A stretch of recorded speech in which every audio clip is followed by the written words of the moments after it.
What's up, Porch Nation? Welcome back to Porch Nation headquarters here in Worcester, and I'll not hear another word about it, so just let it go. It was week 13 here in the Greatest League, the second to last regular season game.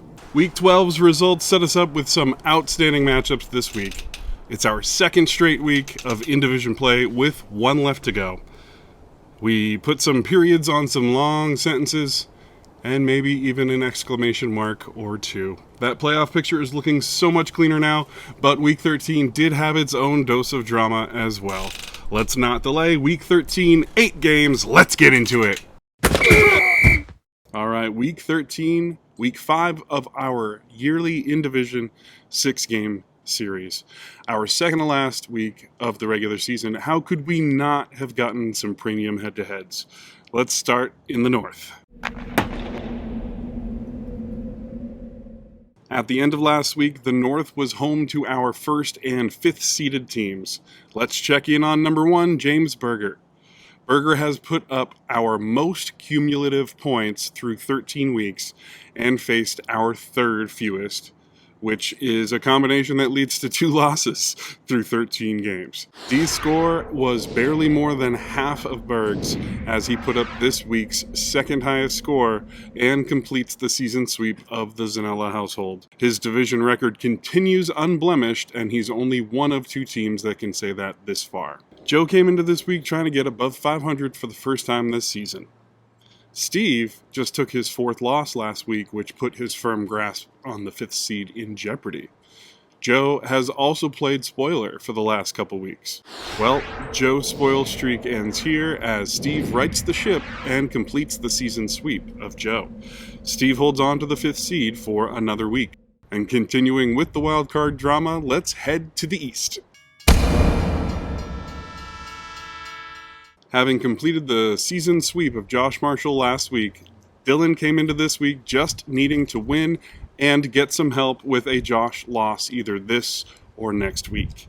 Well, add to that, another week where Jeff's squad can't meet their projections, and Dylan has done all he can this week for his division lead hopes and remains in the 6th seed spot for another week. Pete has been on the chase for at least a month. He's been getting close in the wildcard standings, and his only hope of a division win starts with a win over Josh Marshall this week.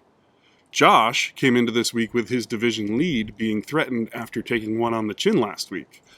Well, that's a lot of lead up for it to fall flat like this, but these high stakes deflated. Approximately 1 tight end and 1 wide receiver showed up in this game. Either way, this wraps up the season series sweep for Josh and officially kills any division winning ambitions Pete may have had. He will get his shot to steal the wild card from Dylan next week, which comes in the form of a Pete win and an Ethan loss. Now on to the South. We'll start with Adam and Josh Steinberg.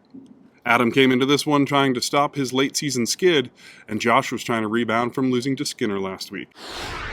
Well, this one came down to 12 points as Adam got pantsed by bye weeks. Adam will get his chance to end his losing streak next week against our defending champion, and Josh will have his shot to end at 500. Our other South Division head-to-head you could essentially call our first playoff game of the season. It has been a fun season watching the South Division, and they brought it all the way to Week 13. Unfortunately for Andy, this loss will take him out of playoff contention, but he mounted a great campaign this year. This win officially clinches the South Division for Skinsy for the 2nd season in a row.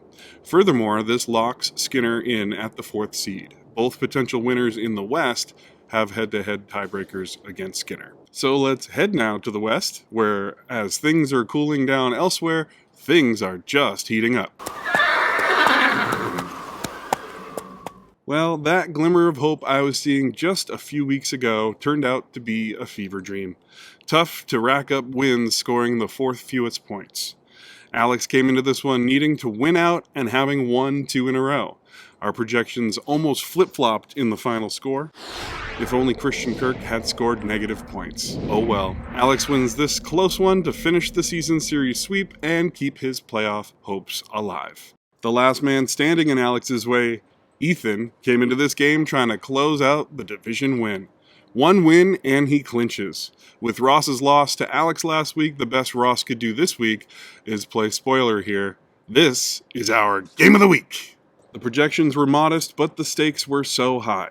For his part, Ethan smashed his projection by over 40 points.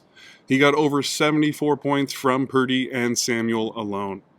But you can't plan on your opponent posting their personal best score, and that's exactly what Ross did. Ross has had a great season on points, and there's no better indicator than the fact that he just set his high score this week and is replacing his high score that he set in week 2 this year. With this loss, Ethan's head-to-head next week against Alex is now essentially a playoff game for the 3rd seed. So, let's take a look at the all too familiar looking playoff projections, the slimmed down version. Playoffs? Don't talk about it. Playoffs? You kidding me?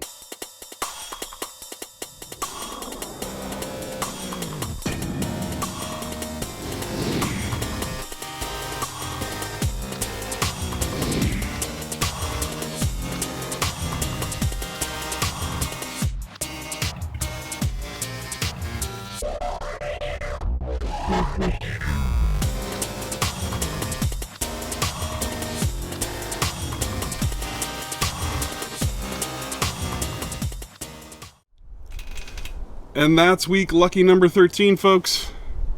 We had some awesome matchups and set ourselves up for a couple of huge season-defining games coming up in week 14. We saved the best for last with Alex and Ethan fighting for a playoff spot this week, and Dylan and Josh's seeding still up in the air as well. Let's see some spoilers. Get to fishing.